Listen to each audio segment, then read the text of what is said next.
Hello YouTube, how are you doing today? I haven't vlogged in quite a while. Maybe 2 years? Could be 2 years. I'm not even really sure. But,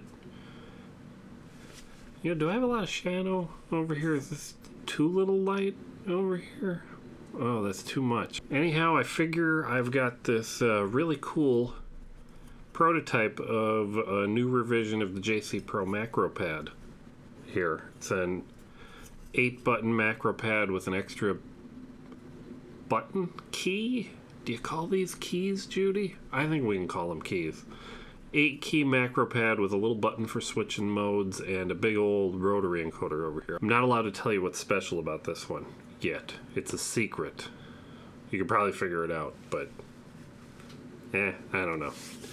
But I'm not here to talk to you about the macro pad today. I had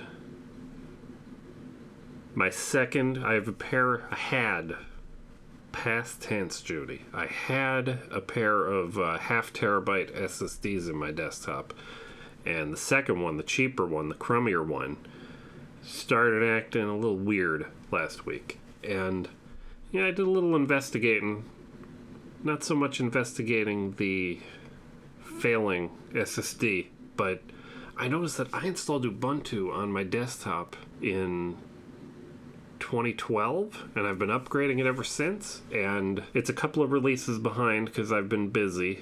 I've been busy around the time when the releases happened, and I needed my computer working, so I didn't mess with it. So I figured maybe it's time to, just wipe everything out and go back to, get a fresh install. Let's not just talk about I'm just talking to the camera, Judy. That's no good. I'm going to put this macro pad together with my little, my friend here. This is the Pinesil. He's pretty handy. And I've got 2 cameras here so you can see what I'm doing. I don't know how exciting this is going to be, but I figure we'll put these little key cap holder things, these Cherry MX key holder things, in place first. And I don't know the best way to do this, so let's just see what happens. Maybe I'll put a bead of solder on one leg of every one of these connectors. Maybe I shouldn't do every one. Maybe I should see if this is the right thing to do first. They seem to go on a particular way. And they seem to have a little... I don't think this is the right way to do this, Judy. But I think it's going to work. Now I can't get in there to touch that solder. Let's drop a little bead on our... I'm going to tell you, this might be the wrong way. No, that's in there, though. Maybe. Let's find out. Whew! Popped it right off, Judy. This is not the right way to do this, Judy. Ooh, that's warm. We'll heat up the solder first, maybe. Alright, we got it to snap in. Not the right way to do this. These are big enough that I think I could just put them in place and then drop a bead of solder on them. I thought they were going to be like the little LEDs that are a little tougher to do this with. That one's in. It's in. It's not solidly in, though, Judy. So what do you want to know about here? We're talking about... Alright, my plan, Judy. I had a plan, and I thought I was smart, and I'm not sure that I am. But on my NAS, I've been using lvmcache in front of a RAID 10 array for years, and it's been pretty fantastic, I'd say. I get better I/O ops. Random access is for sure better with lvmcache. And I've been slowly working to eliminate my NAS from my, from my workflow here. And thought maybe since I have to replace... Alright, if I have to replace a failing SSD, I can get a big old NVMe. It doesn't have to be too big. Drop a hard drive underneath that, and then I can put my root boot and home on the NVMe. Maybe some swap. I don't know if I need swap, but that's a whole nother vlog, I think, Judy. and then stick a big, 2, 3, 400 gigabyte LVM cache in front of a hard drive. And I had an extra 4 terabyte hard drive here from another. It's not a big enough hard drive, but it's big enough to test what I want to do. So I thought, well, let's wipe things out from scratch, reinstall the latest Ubuntu, and see what happens.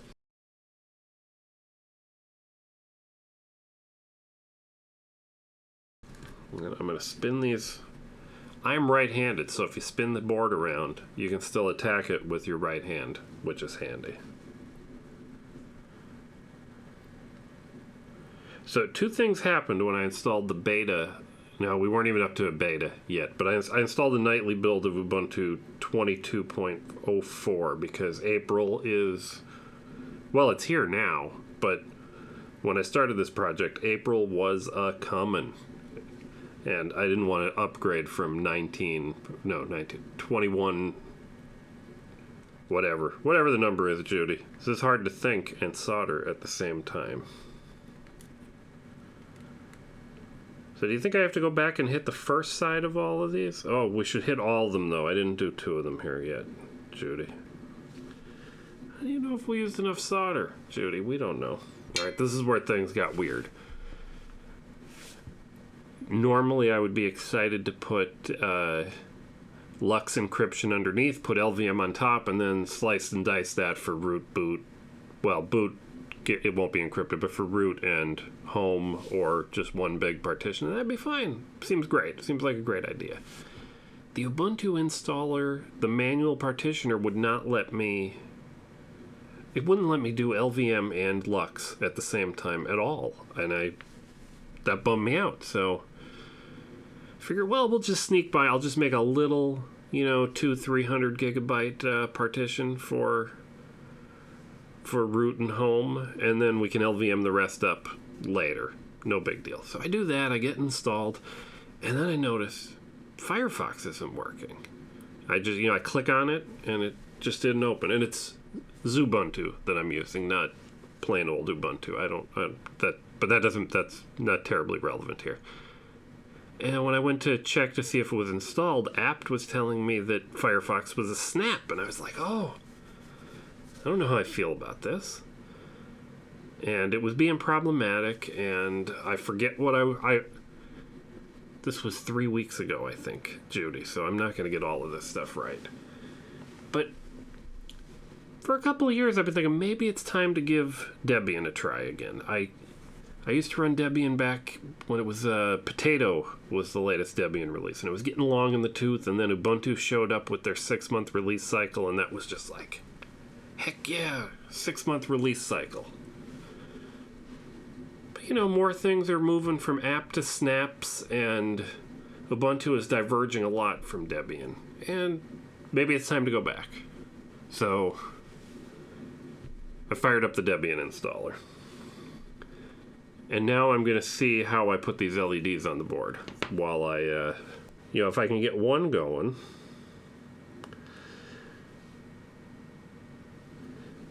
So these say they face up. And there is a corner that looks like that right there, Judy. So let's drop you in there. You just barely fit. Look at that. Now I should be able to drop a bead of solder on at least one corner of this, Judy, and we should be in pretty good shape.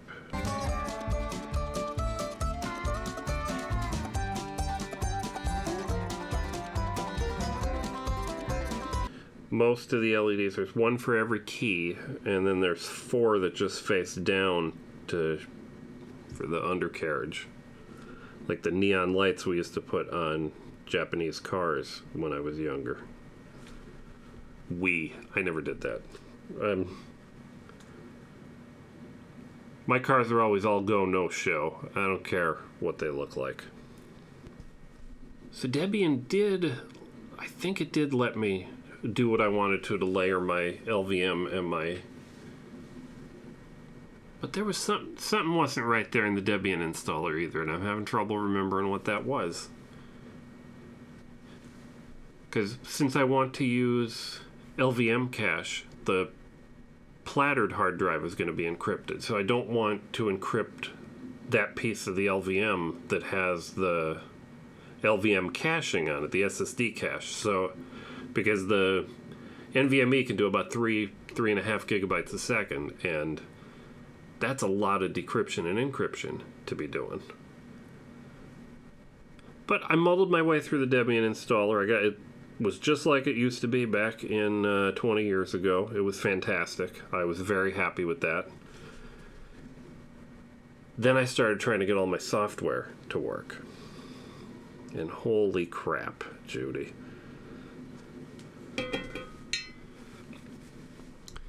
I got OBS working with my little EVGA XR1 Lite capture card. And then I wanted to do a test recording. And she wasn't having it, Judy. She did not want to do NVIDIA encoding. So I looked up how you go about that, and they were telling me, well, you can't just install OBS. You've got to compile it. And I don't have any of the libraries for doing the NVIDIA encoding installed. And I start following that back, and I'm like, this is going to be a pain in the neck. So I did some Googling, and they told me, well, you should install the Flatpak. I'm like, all right, let's try Flatpak. I installed the Flatpak OBS. It seems happy. Everything's happy, except for the NVIDIA encoder. And to get that to work, holy crap, that was a lot of steps that I didn't want to have to do. And then Firefox was a full version behind, so it wouldn't import my profile from my old system. I figured, while I'm doing Flatpaks, let's install the Flatpak of Firefox. And the Flatpak of Firefox, it was a real pain to get the profile imported. It wasn't the directory where I had to put my profile was weird. I don't remember. Doesn't matter. It was a pain in the neck, but I got it working. It was fine. DaVinci Resolve was working fine, but there was no way I was going to go through that work to get OBS working. And there were a couple other things that were not going to be easy. And I said, you know what? This is exactly like Debian Potato was in 2001 or 2002 or whenever that was. Everything was outdated, and it was a pain in the neck to get more recent software working, and I didn't want to do this. So I figured, let's just deal with the snaps being dumb. Let's deal with shouldn't say snaps are dumb. I like the idea of sandboxing your browser. It's smart, but I wasn't excited about it. Fired it up and wiped everything out, fired up the Ubuntu installer. I went lazy and, just a Lux encrypted partition for root and home. Unencrypted partition for boot. I left I think about 300 gig for the LVM cache, and it was all smooth sailing. I installed OBS, it worked with the NVIDIA encoder. I installed DaVinci Resolve, it worked fine. The Firefox snap gave me no trouble importing my old profile from my 18.04 Ubuntu. Everything was fantastic, and it's running right there behind me right now. All right, let me drop 2 of these LEDs in, and then I'm going to talk to you about the LVM cache thing. Are we going to talk about too much today, Judy? All right, now I'm going to switch to the other side. There's 4 legs on each of these NeoPixels. I'm going to do the 2 on this side, get them all tacked down, and then I'll redo the other side and tack down another leg. I'm missing 4 LEDs though, Judy. This is the wrong order to do this in. This is not a MacroPad build video, Judy. Oh, my hand is shaking there. Steven told us we need to eat a banana. I don't feel like I need a NAS anymore. We used to need them because single hard drives just weren't big enough to hold all the data that we had, and now they are. I could buy a 14 terabyte drive for $230 or so, and I've done that, and I sent one to my friend Brian's house, my co-host on the Butter What Show. I sync all my data over to his house immediately. As soon as I write it, it's uploading. And that's pretty fantastic. The plan is, when the little there's 4 terabyte hard drives in my NAS, when they start to fail, I'm going to swap in a single 14 terabyte drive or 18 terabyte drive in there, and then I'll sync the same 6 terabyte that I'm syncing today between. My desktop should have a 14 terabyte drive, the NAS will have a 14 terabyte drive, and all the 4 terabyte drives will be gone, and the 14 terabyte drive at Brian's house that way. All of them will be in sync, and I'll have, instead of having a redundant array of inexpensive drives, I'm going to have a redundant array of I don't know if they're inexpensive, but computers, and they'll all be in sync. And I'd like the NAS at least to have snapshots, because the server has... C-File has 90 days worth of history built in, is what I have it set to, and I'd like to have a local copy in the house with history. I only need one of those. That'll be fine. But you want to know about my test on my desktop with lvmcache, because I used a random 4 terabyte hard drive from 1982. It's not a fresh hard drive. And the only thing... Well, lots of things are on there, Judy. I shouldn't say that there's only one thing on there. Did you see me pop an LED out? You have to go... Oh, all my footage, like we're recording right here on these 2 cameras, lives on the new 4 terabyte drive with the lvmcache in front of it. I put 300 gigabytes of lvmcache in there. I don't know if that's appropriate. It might be too much. It might be too little. I don't know. And all my Steam games are installed on that drive. lvmcache does not just cache everything. It's considered a hotspot cache. So things that you access often will end up in there, and the cache is generally bypassed when large sequential reads and writes are heading to the drive that the drive can actually fulfill at a reasonable speed. And I'm not sure how I feel about that, because I can get at least 2 gigabytes a second out of the NVMe cache, but the hard drive only does 150, 200 megabytes a second sequentially, but I'm not going to worry too much about that right now. But the hope, Judy, is that, if you install 4 terabytes worth of Steam games on there, the ones that you don't play will leave the cache, and the ones that you do play will enter the cache. And one of the games that I've been playing, I noticed that every time I loaded the game, about 3 different times that I loaded the same level, a couple hours or days apart, it got faster each time. I didn't think to time it, though, Judy. I was not that smart. And then I was wondering, now, is this limited? But, I'm watching the drives go. It's doing about 50 or 60 megabytes a second off of the NVMe and about 50, 60, 70 off of the spinning hard drive at the same time. I'm watching it in DStat. And I said, I wonder if the cache is, am I disk I/O bound here? Or does the game is it loading textures, doing transformations? I don't know what a game really does when it's loading.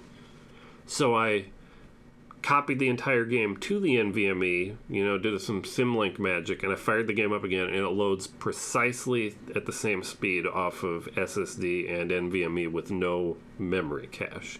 So it's doing its job, and it's not currently a bottleneck, so that's exciting. And I don't have to decide what goes on the NVMe and what goes on the big hard drive. It'll manage that for me, and hopefully while I'm editing this video, a lot of the data should end up in the NVMe cache. While I'm scrubbing through the timeline, it won't be slow. I'm pretty excited about this.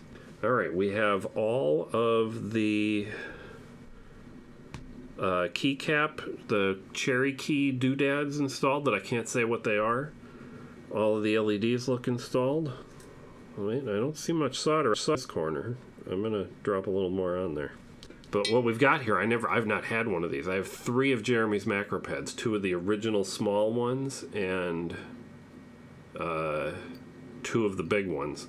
And I've not had one of these sockets yet for the Arduino, and I'm pretty excited about that. And this goes, I guess we don't have to tack the corner. I got this other pin here. That's almost the corner, Judy. So we'll take it. This around, hold it this way. All right, we got a couple of tacks in. We'll hit the rest. What are we going to talk about next, Judy? Now, I'm also thinking with hindsight, because I have some of that now, I'm thinking I should have micromanaged the caching just a little bit. But I'm not sure the best way to do it, and I haven't decided if it's necessary yet, or if it's even worth trying. But I'm going to be bummed out. We recorded an episode of the Butter What Show the other night, and I had 120 gig of video files that all passed through the cache and dropped down onto the disk. And we'll have 20 or 30 gigabytes from these 2 cameras to go through later. That's all going to pass through the cache. And is that going to knock my games that I play every day? Maybe not every day, but the games that I play every few days? They're going to get knocked out of the cache? Is Team Fortress 2 not going to be cached tomorrow because of what I'm doing here? I mean, I don't really know. I don't have an answer. But I'm realizing I might have 2 or 3 different types of data that go through here. I have stuff that'll be on there long term, like the games, that should be slowly expiring out of the cache. I have things like the video files where it's kind of scratch media where I'm going to use these video files today and then I'm never going to touch them again. You know, I'm never going to edit more than 120 gigabytes of video in a single day. I mean, maybe I would, but it's okay if those pop in and out of the cache through the day. But I would hate to have, 200 gig of video just kick all my games out of cache. Wouldn't that be awful? And since I'm working here, I don't know what I'm doing. My brain is a little slower doing this. But I thought I had a third kind of data, a third class of data I thought maybe I would need 3 caches, 3 different logical volumes for 3. I don't know. I don't like it. We'll see. But now I'm going to test something that nobody's supposed to know about, so don't say it out loud.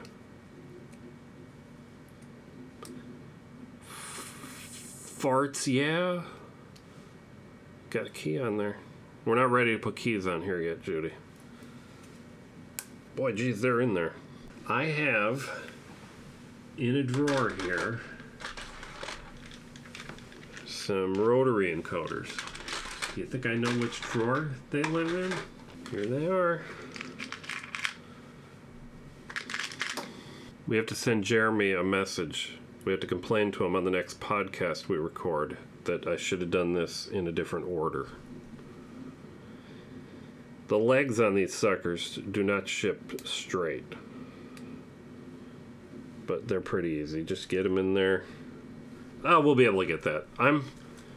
For some reason, I felt like I was going to be upside down here, and I'm not upside down. So we just woke that up, and it is, it's back up to temperature now. That's not too bad.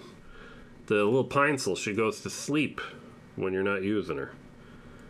Now, I think you're supposed to tack in the big ground pads first, but they need more heat, and they're harder for me to get to here. So I'm going to tack them in.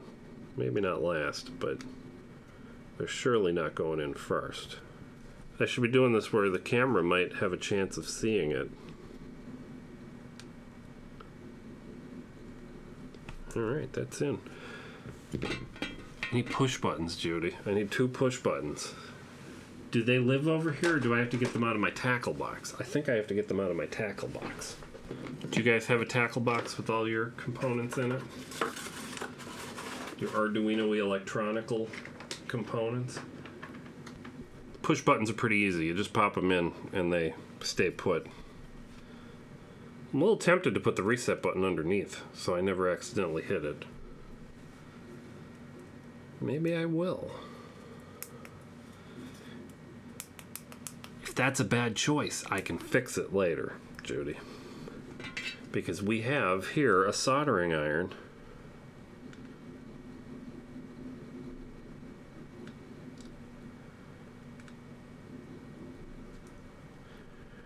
Alright, good. This is the reset button. And it is now underneath. And should I be doing this where you can see, Judy?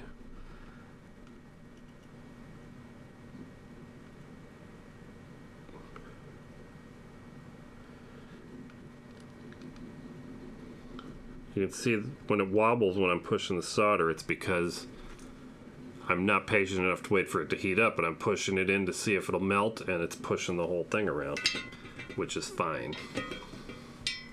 I don't mind. Alright, we got a rotary encoder. We have LEDs everywhere.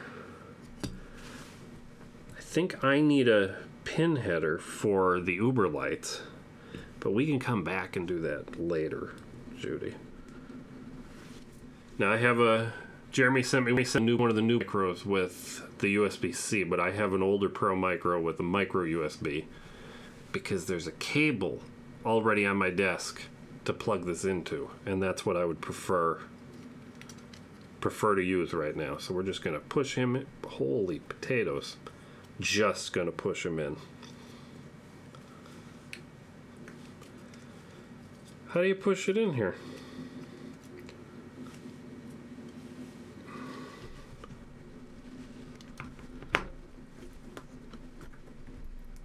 Oh, it's going. Oh, golly. Oh, it seems so mad. It's going in. That's in. I think my legs were not quite straight on my Arduino here, Judy. So that is what it is. Now I have here two things. I have this little separator guy for the keys, which goes on here. And my base plate, this is the wrong base plate. I have the base plate from the prototype, and my legs don't quite line up here. They don't hit the screws. I'm not going to worry about it today. We're going to put it together like this anyway. Do you fine folks at home have a wow stick? It's a little electric screwdriver. It's fairly low torque, so it's safe to use on these.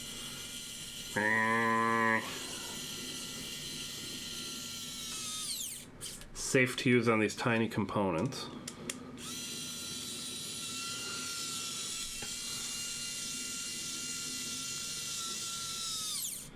And when you get to the end, you can grab a hold of this wow stick and give it a little twist to torque in, get that last bit of torque on your screws. I'm sure if you were using a large, these are M3. These go fine. I could torque these into drone motors and drone frames just fine with M3. I mean, I bet if you use bigger screws, like an M5 or something, you're going to run into trouble. But with an M3, no problem. All right. I did not 3D print a big knob. Now, Judy, this is the part that nobody's supposed to know about.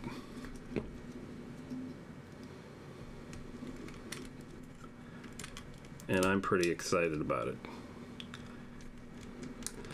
I don't know if JC Pro Macro Jeremy Cook is giving me credit for this or not, but I pushed very hard for this feature, this new feature. And I'm going to say it is pretty fantastic already. So what do you think the odds are that I soldered all this together correctly are? I think they're medium. And there's a good chance that there's MacroPad firmware on this Arduino Pro Micro already, which would be exciting. Yeah, we just pressed all those keys on. Now I can drop these milky keycaps in place.